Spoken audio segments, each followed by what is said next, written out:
बाबर आजम के करीबी दोस्त Usman Qadir, legendary leg spin bowler Abdul Qadir साहब के बेटे। सर, उस्मान कादिर प्लान कर रहे हैं दोबारा कम बैक करना नेशनल टीम में, और दोनों फॉर्मेट्स मेजर, मतलब दोनों फॉर्मेट से मुराद मतलब वाइट बॉल क्रिकेट और रेड बॉल क्रिकेट, दोनों में वापस आने के लिए। उन्होंने रिसेंटली मीडिया से बात की, उन्होंने कहा फिटनेस अपनी ठीक है, बॉलिंग भी ठीक हो रही है, इंटर स्क्वाड जो मैचेस वगैरह हो रहे हैं वो भी मैं एंजॉय कर रहा हूँ, जो हमारी ड्रिल्स वगैरह होती हैं आगे पीछे वो भी जिसे कहते हैं मेरी 100 आउट ऑफ 100 है। तो मैं अपनी तरफ से पूरा जोर लगा रहा हूँ कि मैं जनाब वापस आ जाऊँ पाकिस्तान की नेशनल टीम में। 2022 में ना इसने last white ball cricket series खेली थी उस्मान ने बांग्लादेश के अगेंस्ट। अंदाज़ा करो उसके बाद इसको हमने खिलाया कोई नहीं, क्यों नहीं खिलाया? हालांकि ये बाबर आजम का तो बड़ा क्लोज फ्रेंड है। तो अब उस्मान ने फिर इस बारे में भी बात की है। बात असल में हुई थी शादाब खान की। तो शादाब खान की बॉलिंग से रिलेटेड जब पूछा गया ना उस्मान से, तो उस्मान ने कहा यार मैं कौन होता हूँ उसकी बॉलिंग के ऊपर कोई बात करने वाला। मीडिया की उन्होंने नाम तो नहीं लिया, लेकिन उन्होंने ये कहा कि यार लोगों का तो दिल करता है भाई जो उनको खिलाड़ी नहीं पसंद उसको डाल देते हैं वो अगले के दोस्ती कोटा में, यानी कि ये इसका दोस्त है तो भैया ये इस वजह से टीम के अंदर खेल रहा है। जैसे आपको पता है शादाब खान के ऊपर ये बात होती है कि भैया वो बाबर आजम का दोस्त है और इस वजह से वो टीम के अंदर खेल रहा है, डिस्पाइट द फैक्ट कि पिछले 2, 2.5, 3 साल से बुरी परफॉर्मेंसेज हैं शादाब की, एब्सोल्युटली पैथेटिक जिसको कहते हैं। ना बॉलिंग हो रही है ना बैटिंग हो रही है, कुछ समझ नहीं आ रही। अभी भी कुछ शहजादे मेरे हैं जो शादाब खान को जेन्युइन मैच विनर समझते हैं, वो मैच फिर सरकार घर के ना पिछवाड़े पिछले सहन में ही हो सकता है। इंटरनेशनल ग्राउंड्स में शादाब खान की क्या हालत होती है मैंने और आपने नहीं देखी भी। और इसको भी छोड़ो, अभी जब उसने 4 विकेटें ली हैं और कोई 20-25 रन भी किए लंकन प्रीमियर लीग में, जब उसने ट्वीट लगाया नीचे जाके रिप्लाईज पढ़े, अवाम ने उस ट्वीट का जिसे कहते हैं वो बना दिया है वो कद्दूकश, ऐसा ग्राइंडर किया। मुझे तो ज़रूरत ही नहीं पड़ी कुछ बोलने की, अवाम ने इतना जिसे कहते हैं तिया पांचा करके रख दिया। वो तो यहाँ तक कह रहे थे कि शर्म कर। अच्छा, लोग वहाँ पर ये भी कमेंट कर रहे हैं कि भाई इससे तो बेहतर था उस्मान कादिर को इतना रेगुलर खिलाते, वो जेन्युइन जिसे कहते हैं बॉलर है, लेग स्पिनर, और प्लस आपको ये बता दूं कि उस्मान कादिर नेट्स में ठीक ठाक बैटिंग की भी प्रैक्टिस करता है। वो पावर हिटिंग जो आपको चाहिए होती है ना T20 फॉर्मेट के अंदर, वो उस्मान कादिर उसके ऊपर अच्छा खासा वर्कआउट कर रहा है।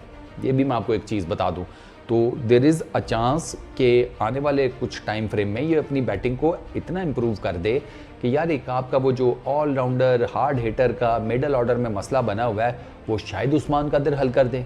You never know. इसी तरीके से आता है ना, बाबर आजम कौन सा कोई ऊपर से सरकारी खाते से खत लिखवा कर आया था जब आया था टीम के अंदर। इसी तरह एक लड़का था जिसने परफॉर्मेंसेज दी हुई थी, उसे सिलेक्ट कर लिया। उस्मान कादिर का भी यही है, तो उस्मान कादिर को डेफिनेटली सिलेक्ट होना चाहिए। हाँ, कुछ लोगों ने उस्मान कादिर के ऊपर रिसेंटली ये तनकीद की थी कि जो उन्होंने बाबर आजम की लव स्टोरी वाली कहानी खोली थी, हाय बस साहब उस कहानी को सुनकर पता ही चला कि एक ज़माने में बाबर आजम भी नुसरत को बहुत सुना करते थे। बहुत जारी बात है, हार्ट टूटे दिल वाला नुसरत को ही सुनेगा, कुमार सानू को ही सुनेगा, उदित नारायण को ही सुनेगा, और अब वो हनी सिंह को तो सुनने से रहा। ऐसी बात है ना, दिल टूटा हुआ बंदा तो इन्हीं मेजर लीग 3 के पास जाता है, पाकिस्तान इंडिया का, ये मैं आपको बता रहा हूँ। तो बाबर आजम का भी दिल टूटा था। कुछ लोगों ने फिर उस्मान पर ये तनकीद की थी कि आपको बाबर के बारे में ये बात नहीं करनी चाहिए थी, ये उसका एक पर्सनल मैटर है, आपने एज ए फ्रेंड आपको पता था और आपने डिस्क्लोज कर दिया। फिर कुछ लोग उसमें ये भी कह रहे हैं कि नहीं चले, हमें एटलीस्ट ये पता चल गया कि ठीक है बाबर का ये वाला भी एक मामला है। लोगों ने वो भी इशारा किया कि यार उस्मान कादिर ने तो ये बात बाद में की है, कोई जर्नलिस्ट था उसने तो किसी शो में बैठकर ये बात बताई थी कि बाबर आजम का भी दिल टूटा हुआ है, इसीलिए बाबर आजम सिर्फ अपनी क्रिकेट के ऊपर ही फोकस करते हैं, बाकी आगे पीछे बाबर आजम संन्यास ले चुके हैं। और इसने तो उस्मान ने तो यहाँ तक कह दिया था कि अंकल आंटी ने बड़ा ज़ोर लगाया कि शादी कर लो, लेकिन बाबर कहता है कि ठीक है ऐसे ज़िंदगी चल रही है, जी रहे हैं किसी की यादों के सहारे, गैन से गुब्बारे फे से फवारे, माजरत सॉरी यार, इसी तरह की शायरी होती है हम जैसे टूटे पजे आशिकों की।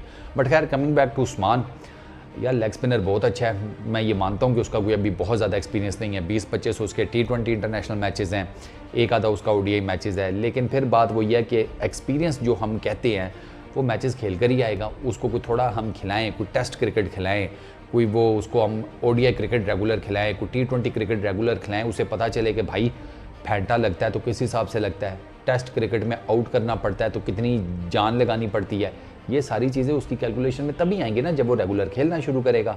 अब विदाउट खेले, विदाउट कुछ किए, वो ऊपर से तो एक्सपीरियंस लेकर आने से रहा। एक्सपीरियंस बुखार की तरह तो है कोई नहीं। साफ सी बात है ना कि मैं कहूँ कि चलो मैं कुछ गंद बला खा लेता हूँ, मुझे बुखार चढ़ेगा, मेरे एक्सपीरियंस में इजाफा हो जाएगा। एक्सपीरियंस तो भैया ग्राउंड में आता है, डोमेस्टिक क्रिकेट में आता है। डोमेस्टिक क्रिकेट में वो लगा हुआ है। इंटरनेशनल क्रिकेट की उसके ऊपर मेरा ख्याल है दरवाजे बंद नहीं होने चाहिए थे, मतलब 2022 के बाद तो उसको चांस मिलना चाहिए। अब चांस मिलता है नहीं मिलता ये तो अब डिपेंड करता है। बॉलर अच्छा है, इसमें कोई शक नहीं। इसके ऊपर ना इल्ज़ाम ये लगता था उस्मान कादिर के ऊपर कि ये फुल टॉस से करता है। उस्मान कादिर फुल टॉस से करता है, बाकी जो यॉर्कर मारते हैं ना वो भी हमारे सामने हैं, बट अब क्या ही उस पर लंबी बात करें। Let's hope Usman Qadir makes a comeback और पाकिस्तान के लिए अच्छा परफॉर्म करे। हमारी तो दुआएं हैं कि यार अच्छा लेग स्पिनर है, अपने आप को पॉलिश भी कर सकता है। बाकी फिर वो या किस्मत या नसीब, एट दी एंड वही मैटर करती है। इस वीडियो में इतना ही। अपना बहुत ख्याल रखना, नेक्स्ट वीडियो में मुलाकात होगी।